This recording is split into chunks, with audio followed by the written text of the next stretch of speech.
네, 저는 오늘 본문 말씀을 통하여서 우리 야고보서는 로마서와 더불어서 믿음의 성경입니다.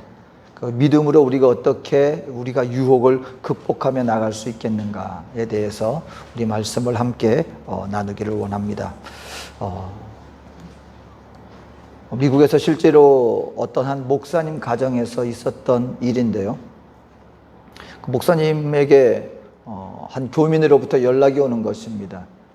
두 청년이 죄를 지어서 교도소 생활을 하게 되었는데, 한인 청년들이죠. 이제 그 청년들이 이제 가석방이 될 기회가 생겼는데 조건이 하나 있었답니다. 누군가 이 청년들을 보호하고 책임지겠다는 그 보증을 누군가가 서주면 이제 형기를 다 마치기 전에 이제 가석방으로 풀려날 수 있는 그런 기회가 있는데 어떻게 하면 좋겠습니까? 그래서 목사님이 보니까 그냥 두 형제예요. 젊은 청년 형제라서 한번 가서 면담을 했습니다. 면회를 가서 면담을 하고 봤는데 참 사람들이 좋아요. 얘기를 해보니까 참 순해 보이고, 어떻게 하다 이런 죄를 지었나 싶을 정도로, 그리고 정말 본인들이 회개하고 그리고 다시는 이전과 같은 죄를 짓지 않겠노라고. 그래서 약속을 받고, 그러면 내가 보증을 서주고 당분간 우리 집에서 머물게 하겠습니다. 쉬운 일이 아니죠, 여러분.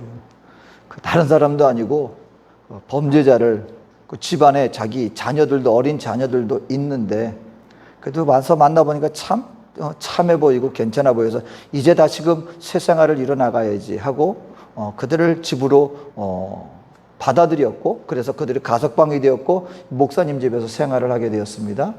처음에는 참 신앙생활도 교회도 열심히 나가고 잘했는데 한 달이 채 되지 못해서 이게 무슨 제목이었나 했더니 마약이었어요. 그 사람들은 참 좋은데, 성품도 좋은데 마약으로 말미암아 걸려서 그 감옥 생활을 하게 되는데, 한 달이 채 되지 못해서 그 유혹을 이기지 못하고 결국 다시금 마약을 손대게 되었고, 이것이 경찰에 발각이 되어서 도망을 가버리고 말았습니다. 잡힐까봐. 그러다가 다시 경찰에 잡혀서 또다시 수감 생활을 해야만 하게 되어지는. 근데 더 놀라운 것은, 이 목사님이 너무나 안타깝게 생각하는 것은 이 두 형제가 목사님의 자녀들이었다는 것입니다. 두 목사님의 자녀들이었는데 마약에 대해서 유혹을, 처음에 그 어떤 유혹을 떨쳐버리지 못하고 그것을 접하게 되었다가 결국 그것을 끊지 못하고 다시금 손대게 되어서 이와 같은 참혹한 결과를 가져오게 되는 그런 모습이 있었다라고 하는 것을 얘기를 들었습니다. 여러분, 오늘 이 야고보서에서 시험에 대해서 얘기를 하고 있지만, 여러분 한번 이 13절에서부터 18절까지 가만 읽어보면은요, 이 시험 가운데서도 어떤 종류의 시험을 얘기를 하고 있는 것이냐 하면, 어려움과 고난과 시련에 대해서 얘기하는 것이 아니라 여러 가지 시험 가운데서 특별히 우리 일상생활에서 모든 사람들에게 다가올 수 있는 그 우리를 죄로 이끄는 그 어떤 유혹에 대해서 사실은 얘기를 하고 있는 것입니다. 유혹에 대해서. 그래서 여러분, 오늘 이 13절에서 이 18절까지 나오는 이 시험에 대한 이 의미를 우리가 좀 약간 바로 알아야 할 필요가 있습니다. 우리가 이 전에 보았던 시련, 이 고난은요, 말 그대로 시련과 고난, 어려움과 역경에 대해서 얘기를 하고 있는 것이지만, 이 13절에서 18절에서 얘기하는 이 시험은요, 이 같은 단어로 쓰였지만, 여러분이 헬라어에는요, 이 같은 단어라도 하지만 여러 가지 의미가 있는 것이 있을 수 있습니다. 예를 들어서 우리 한국말도 똑같아요. 똑같은 단어지만 문맥에 따라서 그 의미가 완전히 다른 그런 말들이 있습니다. 예를 들어서 이 죽는다라는 한번 단어를 생각해 봅니다. 자, 어떤 우리가 죽는다는 말을 쓸 때 꼭 우리가 생명이 끊어진 것에 대해서만 죽었다라는 말을 쓰지 않습니다. 예를 들어서 야, 저거는 색깔이 많이 죽었어 그럽니다. 색깔이 많이 죽었다는 말의 의미는 뭡니까? 색이 바랬다는 그런 의미죠. 그리고 어떤 사람이 사고로 말미암아 죽었어, 그거는 말 그대로 생명이 죽었다는 것입니다. 예를 들어서 또 어떤 사람은요, 야, 저 사람은 이목구비가 다 뚜렷한데 저 사람은 코가 왜 저렇게 죽어 있냐? 그럼 코가 났다는 얘기죠. 그런 의미로 이 똑같은 단어지만 어떤 문맥에서 사용되었느냐에 따라서 그 의미가 완전히 달라지는데, 오늘 이 시험이라는 단어도 마찬가지입니다. 원래 이 단어에는요, 시험, 시련 또는 유혹 여러 가지 의미를 담고 있습니다. 그런데 이것이 오늘 문맥상으로 이렇게 딱 써 있는 것을 볼 때, 사람이 시험을 받을 때 내가 하나님께 시험을 받는다 하지 말지니 하나님은 악에게 시험을 받지도 아니하시고 친히 아무도 시험하지 아니하시느니라. 이 말을 보면은 많은 사람들이 오해를 합니다. 아니, 분명히 이전에는 하나님이 우리의 믿음을 시험한다 그래 놓고 오늘 야고보서 말씀은 우리를 전혀 시험하지 않는다고 하는데, 그러면 우리에게 닥치는 여러 가지 어려움과 시험은 전부 다 원수 마귀에게서 오는 것인가? 그럼 내가 지금 어려운 거는 내가 어떤 원수 마귀에게 내가 지금 괴롭힘을 당하는 것인가? 오해를 합니다. 근데 여러분, 그 다음 말씀을 보세요. 오직 각 사람이 시험을 받는 것은 자기 욕심에 끌려 미혹됨이니. 이 말의 문맥을 보면은요, 어떤 어려움과 역경에 대한 시험이 아니라 내 욕심이 끌림으로 말미암아 다가오는 그 유혹에 대해서, 내 욕심으로 말미암아 유혹에 넘어졌을 때 우리에게 다가와지는 그 어떤 얘기들을 하고 있습니다. 그러니까 오늘 이 13절에서 18절의 말씀은 이 어려움과 역경으로 해석하기보다는 유혹으로 해석하는 것이 더 합당하다. 유혹이. 오늘 그래서 야고보서에서 우리 인생들에게 먼저 가르쳐주는 것은 이것입니다. 그럼 유혹이 뭐냐? 유혹은요, 모든 사람들이 이 땅에 살면서 다가오는 어려움이다. 다시 말하면 태초에 그 사단이 아담과 하와에게 다가와서 유혹하고 미혹함으로 말미암아 우리 인생들이 죄에 빠지게 되지 않았습니까? 그때로부터 주님 오시는 그날까지 이 땅 가운데 살아나가는 동안에 이 땅에서 다가오는 유혹에서 자유로운 사람은 아무도 없다. 저 우리가 소위 말하는 저 성자라고 일컬어지는 저 위대한 분들은 그럼 이와 같은 유혹에는 완전히 유혹으로 벗어난 사람들이겠거니? 절대 그렇지 않다는 것입니다.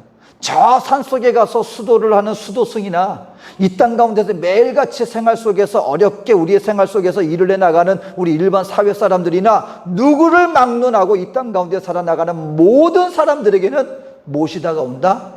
유혹이라는 것이 우리 앞에 다가온다라는 것을 잊지 말고 우리는 마음의 경각심을 가지고 우리 마음과 삶 속에서 내가 유혹에 미혹되지 않고 유혹에 빠져들지 않도록 우리는 조심해야 할 필요가 있다는 것입니다. 그래서 오늘 13절에 사람이 시험 받을 때에 라고 아예 당연하게 정해놓고 시작하는 것입니다. 혹시 시험을 받을 수도 있는데 그럴 때에는이 아니라 사람이 시험을 받을 때에 아주 당연시 여기고 나가고 있다는 것입니다. 여러분, 저와 여러분들은 누구나 시험을, 유혹을 받습니다. 하루도 우리는 방심해서는 안 된다라는 것입니다. 그런데 이 유혹을 당할 때, 유혹이 다가올 때 먼저 우리 사람들이 한자 알아야 될 것이 있습니다. 그러면은 그 유혹을, 그 시험을 도대체 누가 우리에게 가져다 주는 것인가? 그 도대체 내가 유혹에 빠져든 원인이 무엇인가? 여러분, 진단을 잘 내려야 됩니다.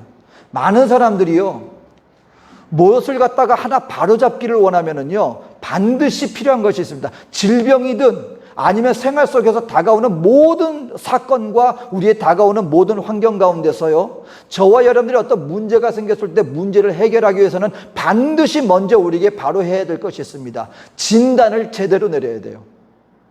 진단을 제대로. 많은 사람들이 문제 해결을 왜 못하는지 아십니까? 문제의 원인과 해결 방법을 잘못 알고 있기 때문에, 잘못 접근하기 때문에 해결을 보지 못하는 거예요. 유혹에 대해서도 마찬가지입니다. 어떤 일이 닥쳤어요. 유혹이 생겼어요. 내가 그 유혹으로 말미암아 죄에 빠졌어요. 그러면 도대체 유혹이 도대체 무엇 때문에 내가 이 상황이 되었을까? 바로 알아야 되는데, 오늘 성경은 먼저 우리에게 이 시험을 받을 때에 하나님에 대해서 불평하고 원망하지 말아라. 하나님 핑계대지 말아라. 이 얘기를 하고 있습니다. 아니 내가 유혹받고 내가 시험 받았는데 도대체 뭐 때문에 우리가 하나님을 원망한단 말입니까? 근데 여러분, 가만 보세요. 아담과 하와가 처음에 죄를 짓고 난 다음에 이 아담이 제일 먼저 하나님 앞에서 이 내놓은 변명의 얘기가 뭐였는지 아십니까? 두 인격체에 대해서 변명하였습니다. 아니, 선악과를 먹었잖아요. 하와가 먼저 먹었든, 그리고 하와가 아담에게 건네줘서 먹었든, 이 둘 다 죄를 지었단 말입니다. 미혹이 되었고, 유혹에 빠져서 죄를 지었습니다. 그때 하나님이 나타나셨습니다. 아담아, 어디 있느냐? 그럴 때 아담이 한 말이 무엇입니까? 벌써 자기가 재발저려가지고, 하나님, 당신이 나에게 준 이 여인으로 말미암아 내가 죄를 짓게 되었습니다. 먼저 죄의 책임을 누구에게 돌려요?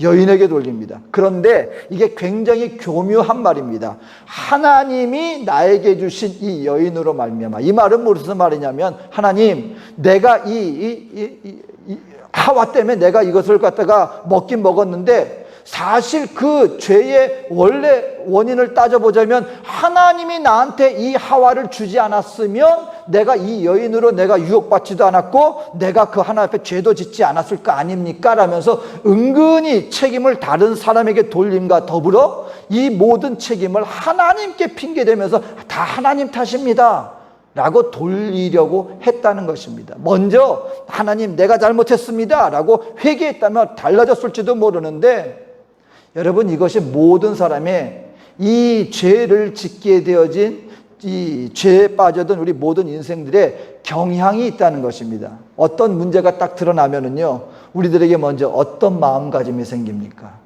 누구 때문에? 원인을 항상 찾아요. 사회 때문에.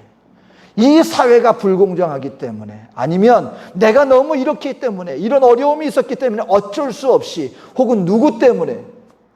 믿는 사람들은 어디까지 나가는지 아십니까? 알게 모르게 하나님 왜 나에게 이런 환경과 왜 일찍 나에게 이런 걸 안 해주셔서 라고 말하면서 은근히 하나님 탓을 하려고 한다는 것입니다. 그런 경향이 누구에게나 있다라는 것입니다. 그런데 성경은 분명히 얘기합니다.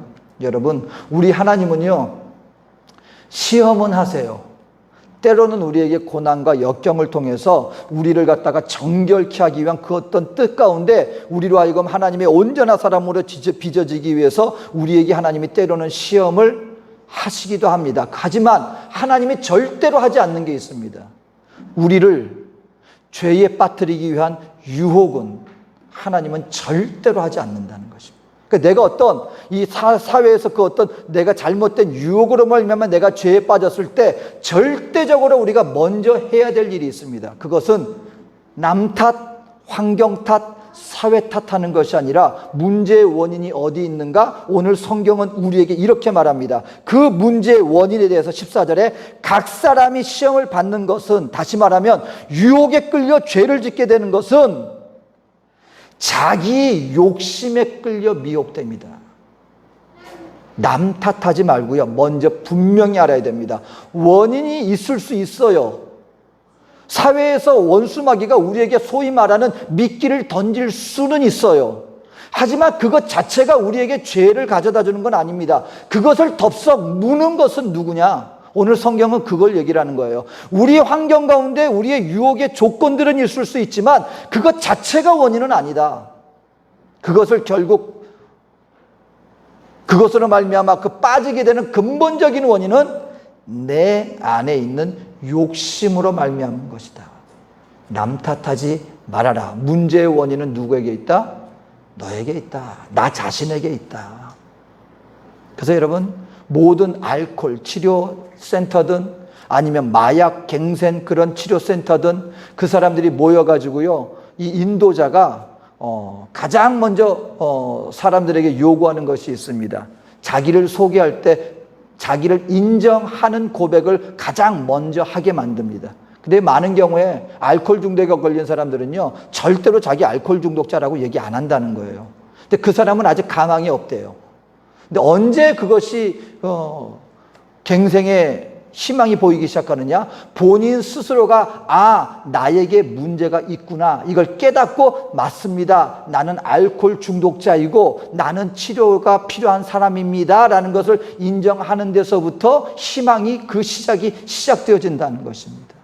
마찬가지로요, 우리 인생 가운데서 저와 여러분들이 정말 나의 삶 속에서 혹시라도 내가 유혹에 어떤 덫에 빠졌을 때 내가 그 유혹의 늪에서 벗어날 수 있는 첫 번째 길은 어디서부터 시작되는지 아십니까? 누구 때문에 남 탓하고 원망하고 그리고 원인 제공이 나에게는 나는 그렇지 않은데 다른 것 때문에 그렇게 이 마음을 빨리 떨쳐버리고 인정해야 된다는 것입니다. 맞아, 나에게 뭔가 문제가 있었구나. 내가 욕심이 있었구나. 정욕이 있었구나. 욕망이 있었구나. 내가 빨리 여기에서 내가 벗어나야 될 텐데 주여 나를 도와주시옵소서. 이렇게 시작되어질 때 비로소 우리는 유혹의 늪에서부터 바로 그와 같은 잘못된 삶의 환경에서부터 우리는 벗어나고 삶을 바로잡을 수 있다는 것입니다. 그러면 이러한 유혹이 우리에게 다가와지는 그런 어떤 절차가 있습니다. 첫 번째는요, 원수 마귀가 아니면 이 삶 속에서 이 미끼가 그 유혹이 다가오는데 이것을 소위 말하는 미혹된다 그랬습니다. 미혹된다는 말은 미끼라는 얘기예요. 낚시해 보신 분들은 압니다. 낚시해 보신 분들은요, 이 물고기를 잡을 때 가장 중요한 것 중에 하나가 뭐예요? 일단 물고기가 많이 있어야 되겠지만 일단 미끼예요. 어느 어장에는 어떤 미끼가, 그래서 그 물고기들이 좋아하는 미끼를 던지면 그냥 잡히기 시작하는 것입니다. 원수 마귀가 우리에게 미끼를 던지는데 여기서 한 가지 알아야 되는 것은요, 그 미끼의 모양이 그렇게 죄악된 모습으로 우리에게 다가오는 것, 전부 다 마약 이런 것만 미끼가 아니라는 거예요. 미끼 자체는요, 지극히 평범한 모습으로 우리에게 다가와 줄 수 있습니다. 그런데 사람에 따라 그게 미끼가 될 수 있고 아닐 수도 있습니다. 예를 들어서 여러분, 어떤 사람이 지금 배가 많이 고픕니다. 막 굶주려 있는 사람이에요. 이 사람에게는 뭐가 미끼가 될 수 있습니까? 이 사람에게 음식을 딱 갖다 줘 보세요. 음식을 갖다 줘 보고 이거 먹을래 안 먹을래? 물질이 궁핍한 사람에게 뭐가 미끼가 될 수 있습니까? 물질이, 돈이 미끼가 될 수 있는 것입니다. 정말 필요한데, 급한데, 어려운데 갑자기 어디서 그냥 큰 돈을 나에게 주겠다 다가옵니다. 건강이 지금 질병으로 연약해 있는 사람에게는 무엇이 미끼로 다가와 줄 수 있어요? 건강이 미끼로 다가와 줄 수 있어요. 실질적으로 여러분, 한국에 보니까 어떤 참 잘 믿는 믿음의 가정이었는데 그 집안에 아픈 사람이 그냥 병원에서 치료하기 정말 불가능한 아픈 그런 어떤 질병이 걸렸어요. 그랬더니요, 그분이 신앙이고 뭐고 병 낫기 위해서 별짓을 다 하더라고요. 소위 말해서 갈급함은 알아요. 근데 신앙인이잖아요. 신앙인으로서 할 게 있고 할 수 없는 것들이 있잖아요. 근데 낫기 위해서 신앙인의 어떤 자세를 딱 떨쳐버리고요, 어떻게 하든지 낫겠다고 찾지 말아야 될 사람을 찾아가고요, 하지 말아야 될 행동들을 하게 되어지고요. 그 갈급함이 있는 건 알아요. 그런데 이 사람에게는 뭐가 미끼가 돼버린 거예요? 건강이 미끼가 돼버린 거예요. 저 요즘 이 현지 이 브라질에서도 뉴스에 나왔는데 그렇게 알려진 어떤 영향력 있는 한 여성분인데 죽었어요. 그 이유가 뭔가 그랬더니 어떤 유튜버나 그런 걸로 해가지고 사람들에게 많은 구독자를 가지고 있는 그런 인플루언서였는데 그 몸매 관리하는 그런 거에 대해서 신경을 쓰다 보니까 소위 말하는 다이어트 약품 있잖아요. 근데 일반 의약청에서 허가되지 않은 그냥 사람들의 입에 소문을 타서 아직 허가되지 않은 정식 약품이 아닌데 그 좋다는 그 어떤 약들을 갖다가 구매해가지고 그 약을 먹었는데 그냥 운동해서 아니면 제대로 이렇게 해서 그 다이어트를 하는 것이 아니라 그 어떤 효과를 보려고 그 약을 먹었는데 그 약의 부작용으로 그만 죽었다는 거예요. 그것이 꽤 많이 사람들에게 아주 화제가 되었습니다. 이런 것들이라는 것이죠. 원수 마귀가요, 먼저 저와 여러분들에게 미끼를 가져다 줍니다.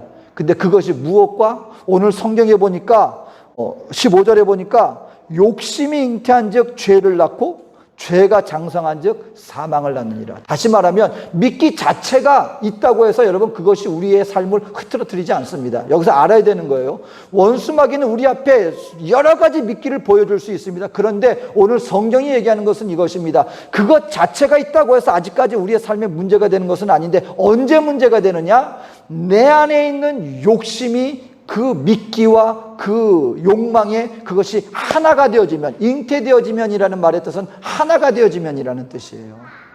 내 욕심이 그와 같은 미끼를 덥석 물게 되어져서 하나가 되어지면 그때부터 우리의 삶 가운데 그것이 죄로 말미암아 우리의 삶과 우리의 생활을 엉망으로 만들어 버리게 되어진다. 그러니까 문제의 원인은 누구에게 있다는 것입니까? 나에게 있다는 것을 알고 내 안에 있는 욕심으로 말미암아 내 앞에 어떠한 유혹이 다가온다 할지라도 그것을 덥석 물지 말아라. 조심해야 된다. 그것을 물게 되어지는 순간 어떤 결과가 나타나집니까?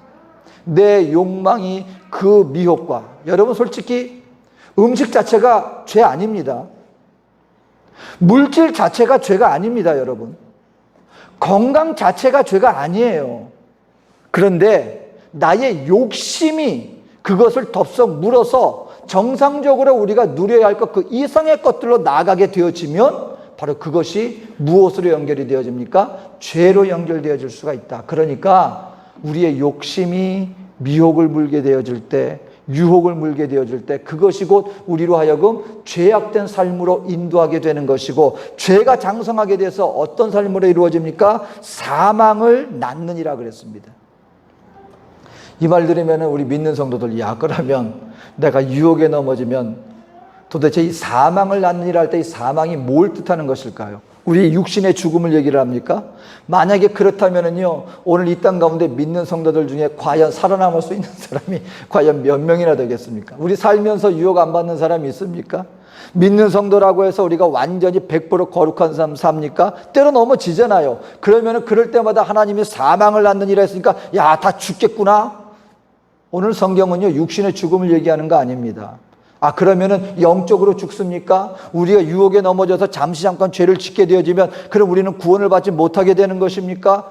그것도 아니라는 것입니다.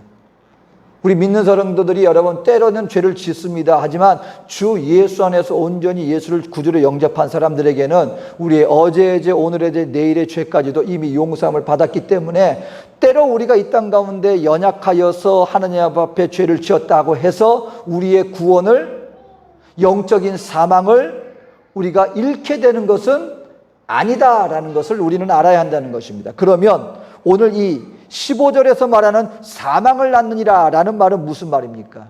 여러분 성경에 보면은요, 신명기에 이런 말이 있습니다.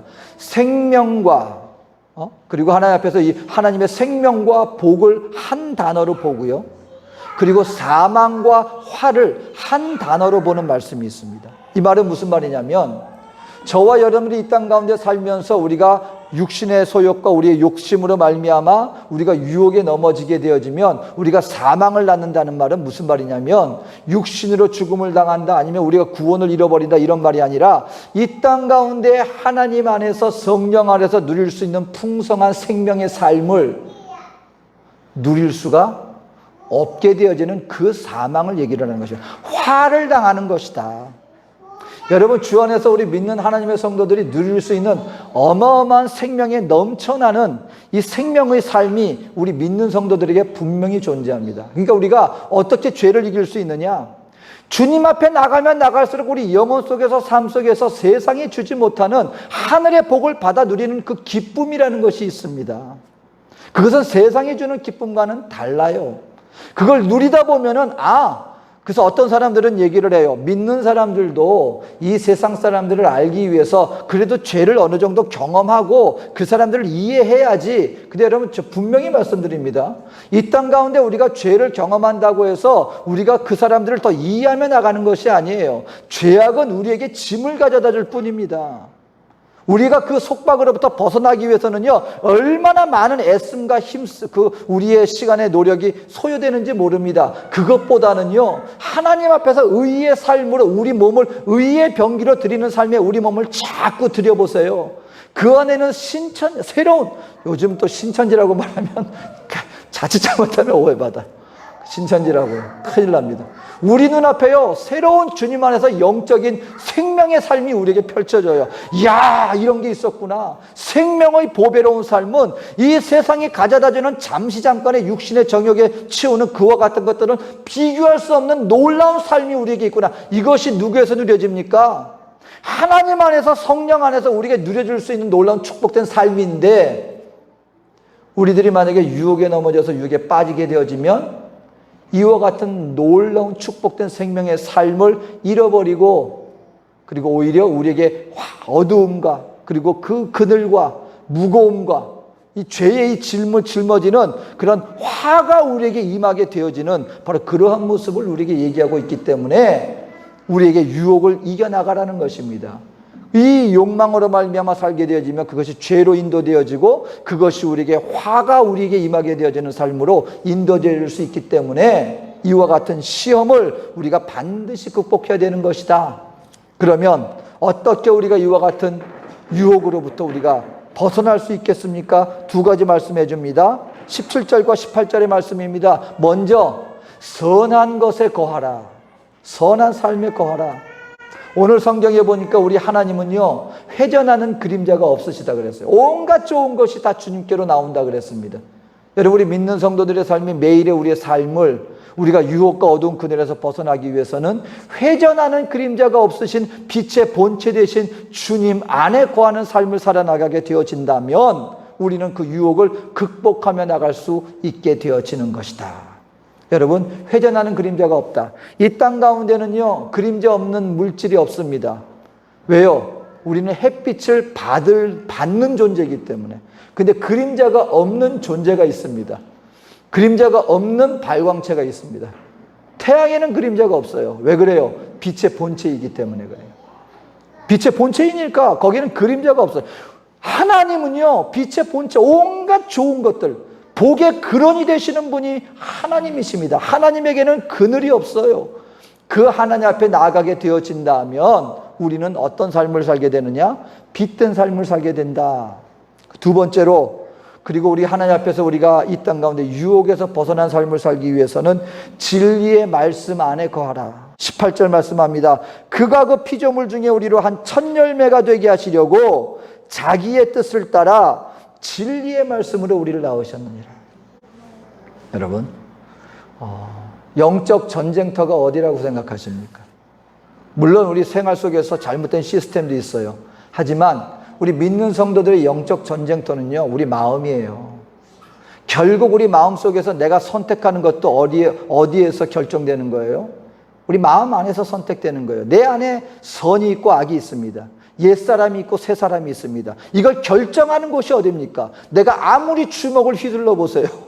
이 땅 가운데서 내 안에 있는 이 유혹의 마음이, 이 정욕의 마음이, 이 세상에 있는 이 죄악된 마음이 이게 없어지나? 그것이 아니라 우리 마음 속에 내 마음을 다스려야 하는데 무엇으로 우리 마음을 다스립니까? 아마 생각 안 하고요, 가만히 있어 보세요. 나에게 다가오는 것은 어둠의 세력입니다. 그럴 때 우리는요, 여러분, 하나님 앞에서 주님의 말씀을 가만히 있는다고 해서 하나님의 말씀이 우리에게 능력으로 다가와지는 거 아닙니다. 우리가 깨어서 말씀을 묵상하고 내 마음의 돌짝밭을 제거하고 내 마음에 있는 이 가시떨기나무를 제거하고 그리고 심어야 되는 거예요. 무엇을? 하나님의 말씀을 심는 것입니다. 그것이 훈련이고 아침마다 일어나서 이건 애써야 돼요. 여러분, 죄는요, 가만히 있어도 힘들이지 않고 우리는 자연히 죄악으로 흘러가게 되어 있습니다. 하지만 하나님의 말씀은요, 내가 가꾸고 일구어야 되는 것입니다. 그 하나님의 말씀이 나를 주장하게 되어질 때 말씀 안에서 우리의 삶 속에 뭐가 물러난다? 여러분, 주의 말씀을 암송하고 주의 이름으로 기도할 때 우리 마음속에 있는 어둠의 세력들은 물러가게 되는 것이고, 그때 비로소 우리는 유혹도 극복하며 나갈 수 있게 되어지는 것이다 라고 하는 사실인 것입니다.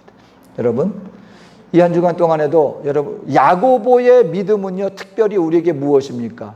여러분, 로마서는요, 믿음으로 의롭게 되는 것이라면 야고보서의 말씀은 그 믿음이 우리의 생활 속에서 분명히 나타나지는 것이다. 그것이 살아있는 믿음이다. 그 가운데서 얘기하는 것이 이것입니다. 생활 속에서 내 마음을 다스려 보세요. 하나님 앞에 나는 거하고 있습니까? 하나님 앞에서 주의 말씀이 나를 주장하고 있습니까? 이것은 행해야 하는 거예요. 무엇이 있다면? 믿음이 있다면 믿음의 사람이 반드시 해야 할 행위의 모습이라는 것입니다.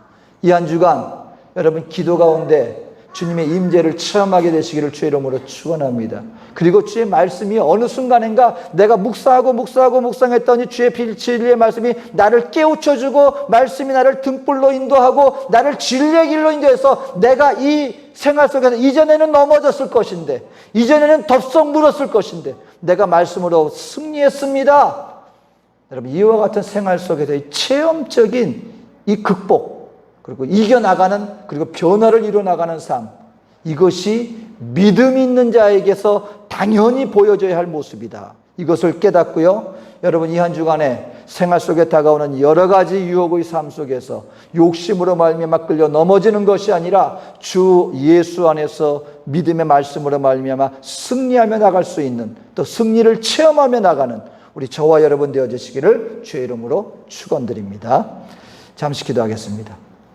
사랑해 좋으신 아버지 하나님, 우리의 생활 속에 우리 눈을, 우리의 시선을, 우리의 마음을 우리 빼앗는 얼마나 많은 유혹의 미혹들이 우리 주변에 쌓여 있는지 모릅니다.